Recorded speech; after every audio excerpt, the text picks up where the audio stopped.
Well, Razorback fans, it is officially that time, that podcast every week you look forward to the most.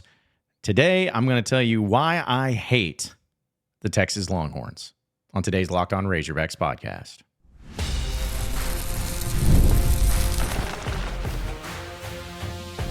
You are Locked On Razorbacks, your daily podcast on the Arkansas Razorbacks, part of the Locked On Podcast Network, your team every day.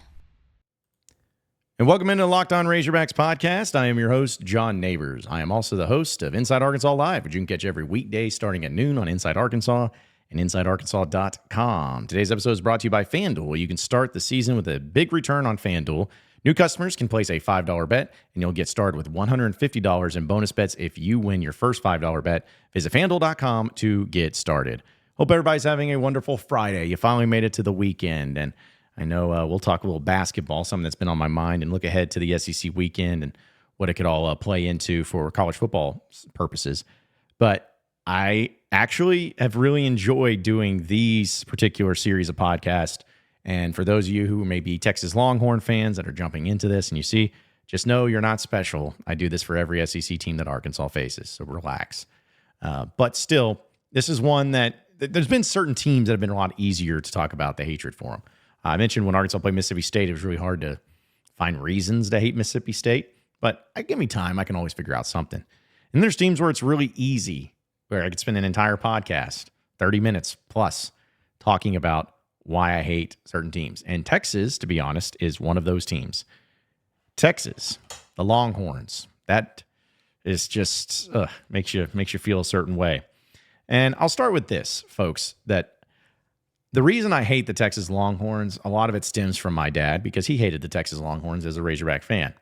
So a lot of that's going to come from that. But there's also going to be, because of my younger in age, from some of you olds from the Southwest Conference, I'm not going to remember moments from that. I can only tell from personal experience. So just want to get that out of the way. But why I hate the Texas Longhorns, I'll start with one of the biggest reasons why. There is not a program, and you can make this in any sport. There's not a program that has more going for them as far as everything that they have amenities-wise, but really not as much to show for it as they act. And what I mean by that is they did win that national championship back in 2005 with Vince Young. That was the most epic national championship game of all time. I was rooting for USC, but still, give them credit. Credit's due. Great game, great national championship and all that. If you take away that, Texas has been really irrelevant. They had some years with Mac Brown, which was really nice, but no, they had the one national championship, but they were just never as good as what they should have been. And before then, they were also just kind of meh during the 90s, and they never really lost their arrogance about what they feel like they should be. Granted, they went to the college football playoff last year. Congrats. It's probably a lot easier to go through the Big 12. But it is like insufferable and obnoxious how arrogant they truly are, where like you think of Bama, Georgia, LSU, Ohio State, Michigan, these programs that have won national championships, in some cases multiple national championships, Clemson over the past decade, 15 years. And I don't even know if the arrogance that those programs may have, which they do, even comes close to the arrogance that Texas has. And there's nothing worse than seeing a program or a team in any sport that has a high-level thought of themselves that is backed up with nothing. No national championships, no titles. Texas went through some down years with Charlie Strong and Tom Herman. Even though they ran Mac Brown out of town, they shouldn't have. Because he still could prove that he could be a good coach. Felt like it was a little too early for all of that. But they did. They thought they could do better, and they didn't. And enter in Steve Sarkisian. Which I don't have a problem with Steve Sarkisian, believe it or not. I think he's a pretty good coach. But it's an approach to where last year when they went to the playoff, it has reopened, where it was always arrogant, but it has reopened the high-level, obnoxious arrogance that they have. They think that they have come into the SEC, and because they've only lost one game in the SEC and they're in a position to play for an SEC title, they're like, oh, this conference is not as tough as what you guys made it out to be. This is easy. This is light work, which couldn't be further from the truth because the SEC really did Texas a favor because these are the SEC games that they played this year, folks. Mississippi State, Oklahoma, Georgia, Vanderbilt, and Florida. The only team that's worth a dang on all of that is Georgia, and they lost. They got worked pretty handedly. And the other team is Vanderbilt, which they almost lost. They only won by 3. They play Arkansas this Saturday. Then they get Kentucky at home, and then they finish the season at A&M. So they're acting like, oh, we rolled through this conference. I'm like, my man, you played Georgia. Good for you. You didn't play Bama. You didn't play LSU. You didn't play some of the best teams in this league. So let's just relax and pump the brakes. You didn't play Ole Miss. You got off pretty easy, Texas. You got off very easy. So pump the brakes on that. But there's just this idea that they are better than everybody else because they're Texas, because they're the state school, and it's really obnoxious. It always has been, and it will continue to be. And somebody needs to humble the Longhorns. But even when they get humbled, they throw fits. And that leads me to my next point. Another reason I hate Texas is something that has a great prime example of evidence of what happened here recently, where y'all remember in that Georgia game, they got a call that they did not like. They disagreed with the call made on the field. It's in the middle of the game. It wasn't that late in the game. And what did they do? Since they disagreed with it, they threw stuff on the field. Trash, bottles. They basically became trash by throwing trash on the field. If that doesn't show you just how entitled, whiny, and ridiculous that fan base is, I don't know of any other greater example than that. Only children throw fits. Folks, I know I talk about the officials all the time, and Arkansas has gotten screwed by the officials many times. But you know what Arkansas fans have never done is throw crap on the field. And I know that Texas is not the only one that's done that, so don't misconstrued. But Texas doing that in that juncture in the game maybe set a little bit of a bad precedent and just showed how big of babies that they are. Anybody that does that, it should be fine, should be whatever it is. But Texas doing it, there's just an extra level of childlike behavior. So they're children. They're privileged, and they think that everything should be given to them on a silver platter. They don't want to earn it. They just think, hey, we're Texas. We deserve it. And you don't. And you don't. So can't stand that. And I hate that that's their mentality, but that's just the way they are. Another thing I hate about Texas is Bevo. Their big cow, Longhorn, whatever. Listen, I like live mascots. Tusk is awesome. But there's nothing more boring than a cow. Like, at least with a Razorback, you never want to be around them because they're pretty dangerous and can be dangerous. You know, tigers, like you're talking about the LSU situation with their live tiger at the field. That was a problem. But that was cool. Even Uga, the Georgia Bulldog, is kind of cool because people like being around dogs. And they think it's cool to be seeing an animal that has to stay caged or else it could be dangerous. There's a certain element to it. But when you walk up and you just see a big cow, like, cool, sweet, that's great, that's awesome. Yeah, thank you. You're going to be my steak later today. Like, it's boring. And they act like it's a big deal, and it's stupid. Another thing that I hate about Texas is they're going back to the immaturity and the childlike behavior. There's only one team in the entire history of college football that has thrown such a fit over something that's done to them that the Big 12, who has no balls, made a penalty for doing this. Horns down. When people did that, it was a penalty. No one else got that treatment.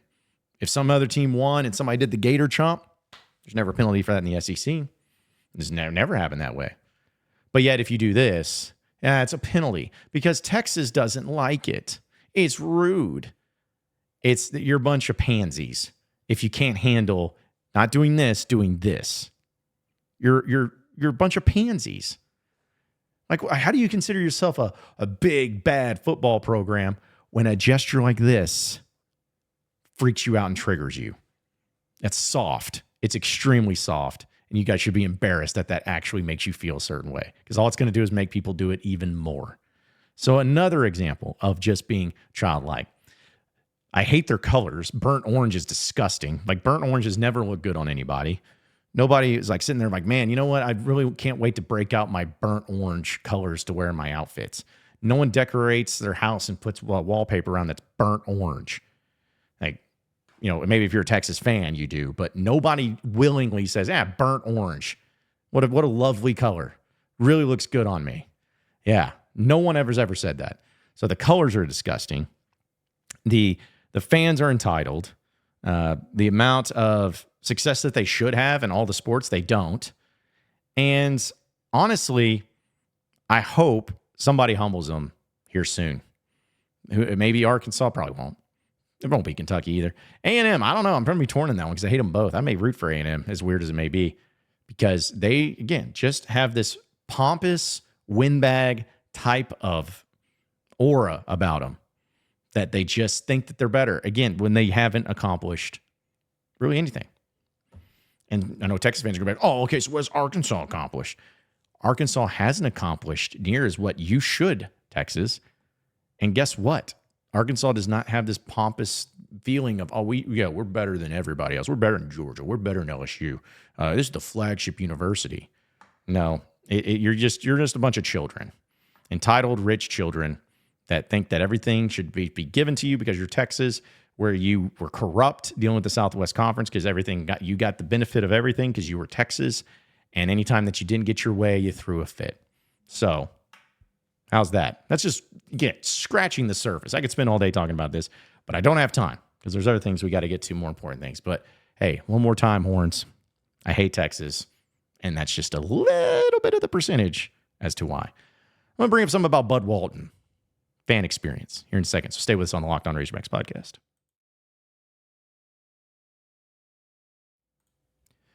All right, all you Razorback fans, nothing delivers comfort and joy quite like the unrivaled quality and taste of Omaha steaks.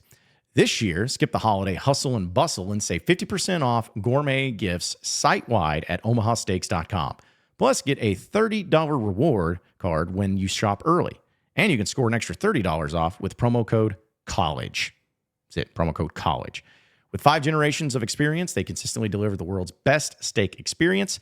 And the gifting experts at Omaha Steaks have made it easy to deliver the perfect gift with thoughtfully curated gift packages starting at $89.99.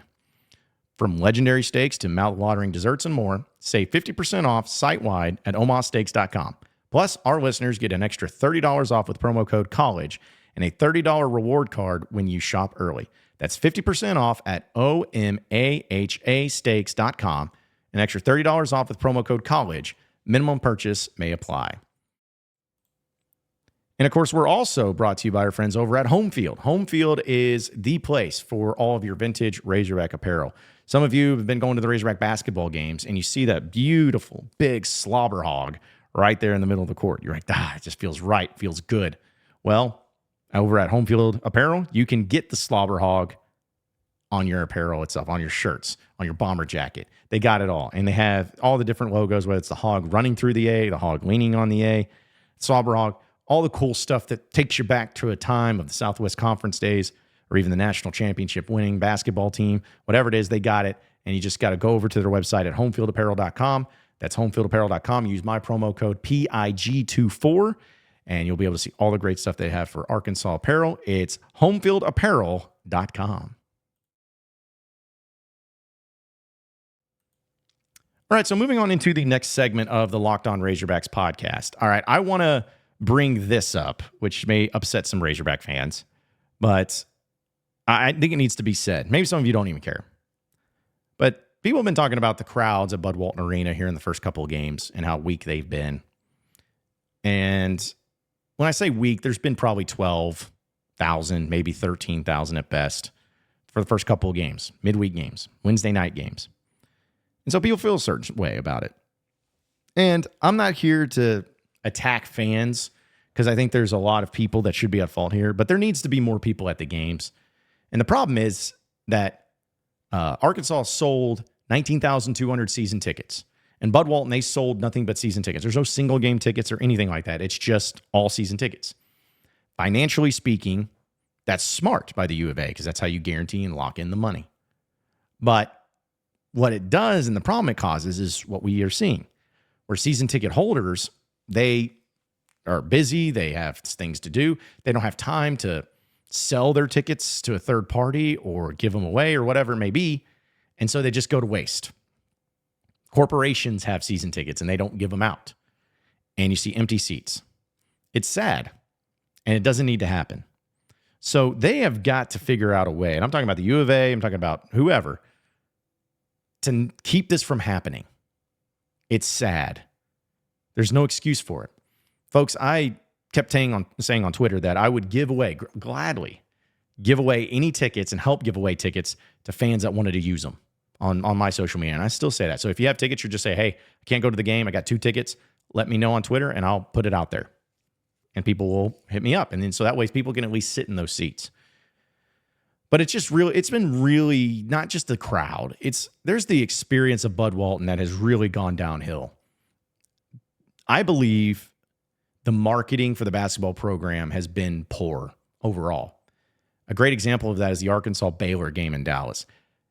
That should have been a game that was promoted as soon as it happened, as soon as it got scheduled, and promoted till no end because it was on a Saturday during the bye week in Dallas. That should have been something that was a huge deal, traveling down there, fans getting hyped up, excited for it, finding ways to buy tickets and all that. And it just wasn't. It wasn't. There's a good crowd there, but a lot of it just because there's Razorback diehards, but there should have been more, could have been more. In fact, the game itself was called like the Dallas Duel or whatever. No one even knew that's what the name of it was until people arrived at the deal. Like they didn't even know.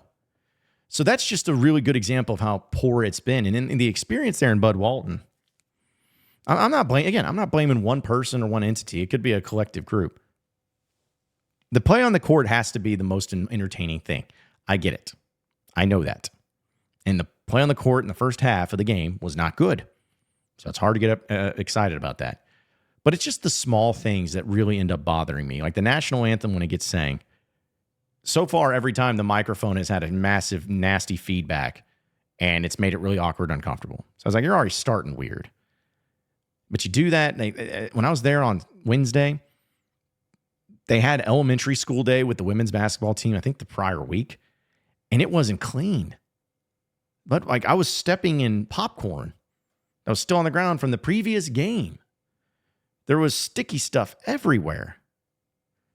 So I'm like, what is happening here? And then I go to the concession stand and I order a hot dog and nachos for someone I was with. The hot dog got the hard bun already. So I'm like, geez. I know I can't ask for much, but it's still kind of frustrating. But then when I get the nachos, and maybe this is a one-off thing. If I'm wrong, that's fine. I'll gladly, reverse course. But when I ask for nachos, I usually expect a little plastic tin thingy that they put the chips in, and then they put the little cup there for nacho cheese. No. They give you a bag of Tostitos and a cup that you peel open of cold cheese. No tray, no nothing. That's what they give you for nachos. What are we doing here? The music was too loud at times where you couldn't hear the people that were trying to talk on the PA. The events and stuff that they were doing, it's just a mess. It's an absolute mess. And they have to find some way to get people to come to the game that can give their tickets away, whatever. They really got to focus in on that. But they also have to make it an experience that is worth going to. People worth spending their time. Again, the play on the court's the most important thing. I agree. But if the play's not good, then you got to find something to be entertaining about. And there's just nothing. It's so meh. And it's so bad because I am a huge fan of Bud Walton. The games and the atmospheres of Bud Walton are always the best. But it's taking a hit right now, folks, and it's worrisome. It's concerning for me. So I'm calling the U of A out. The U of A has got to change this, and they got to change it quick, fast, and in a hurry. They got to get it done. They got to make it better. It's not good right now. Find a way. Figure it out. I'm upset, and I'm disappointed. So fix it, or else. Whatever that means. We'll look around the SEC here in a second, so stay with us on the Lockdown Razorbacks podcast. All right, all you Razorback fans out there, get ready to tackle the NFL action with FanDuel, America's #1 sports book, because right now, new customers can bet $5 and get $150 in bonus bets if you win. The FanDuel Sportsbook app gives you everything you need to place live bets on in the NFL, all in one place. So when you get a hunch in the middle of the game, you can go and check out the latest stats, view live play-by-play, and so much more on the same page where you place your bets. Just visit FanDuel.com to join today. You'll get started with $150 in bonus bets if you win your first $5 bet. That's FanDuel.com. Never waste a hunch and make every moment more with FanDuel, an official sportsbook partner of the NFL.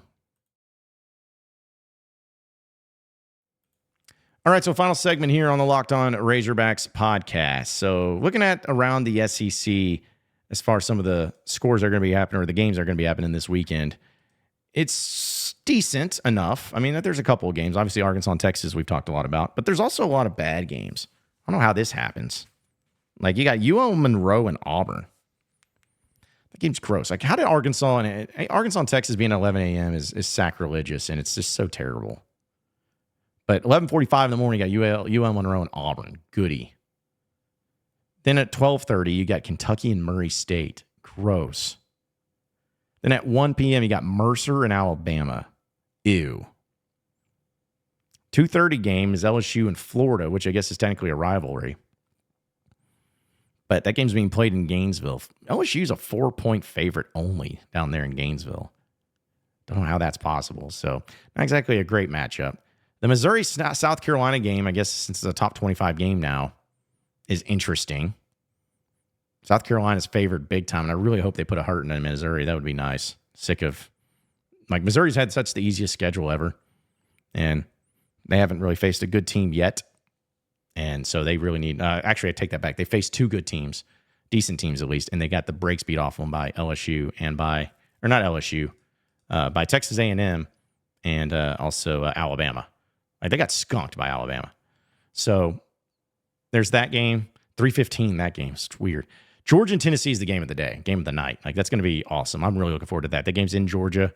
7th-ranked Tennessee, 12th-ranked Georgia. Georgia has to win this game. It has to happen if they want to keep their playoff hopes alive, because they ain't getting in at 9-3. So they have to win this game. But Tennessee, they're eyeing that SEC title game. And if they beat Georgia, they're pretty much in it. So a lot of that riding on that game. And then at 6:45 tonight on the SEC Network, Texas A&M and New Mexico State. So you got about 2.5 games that are good, or at least interesting. But Arkansas still, at least it's on ABC, but still, man, imagine if this game was at night. I think fans will show up. There'll still be a good amount of people there, but at least it should have made it a 2:30 game. Don't make it a morning game. It's sacrilegious. They got to stop doing this stuff. They have got to stop doing it, but should be a great weekend of football and a great weekend altogether. But I appreciate each and everybody listening in and watching in to the Locked On Razorbacks podcast. Be sure to like and subscribe to the podcast on iTunes or on Google Play. You can also get after me on Twitter at John Nabors Show for any questions, comments, concerns that you may have. We'll keep it going from there. Same podcast time, same podcast channel next Monday. Have a great weekend, everybody. We'll see you then.